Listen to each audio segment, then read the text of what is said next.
Okay, they want us to simplify. So again, I assume they want us to simplify without a calculator, right? So for A, the easiest way I can think of is instead of 0.8, I can write it as 8/10, which is what it really means, right?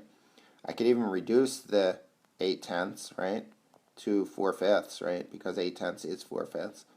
And then I can multiply. 2 times 4 is 8, and 3 times 5 is 15, and I have my answer. That's probably the simplest way.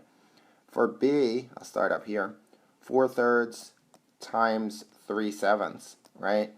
I prefer to cancel when we can, right? Because that becomes 1 and 1. So now I'm left with 4 times 1 over 1 times 7, or 4/7. For C, we have negative 5/6 times 4/7. Okay, I can't really cross cancel, but I have a negative times a positive, so the answer is going to be negative, right? 5 times 4 is 20.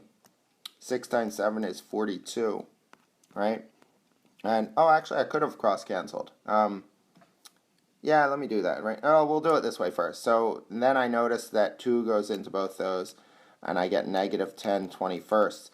I could have, right up here, seen that the 4 and the 6 could have become a 2 and a 3 and just done it up there.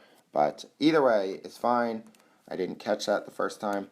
And then D is negative 4/5, right, times negative 1 and 1/3.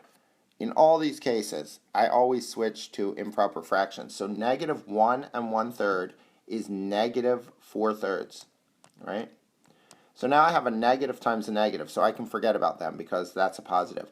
So I have 4 times 4 is 16, 5 times 3 is 15, and I'm going to leave my answer like that. No need to make it a mixed number.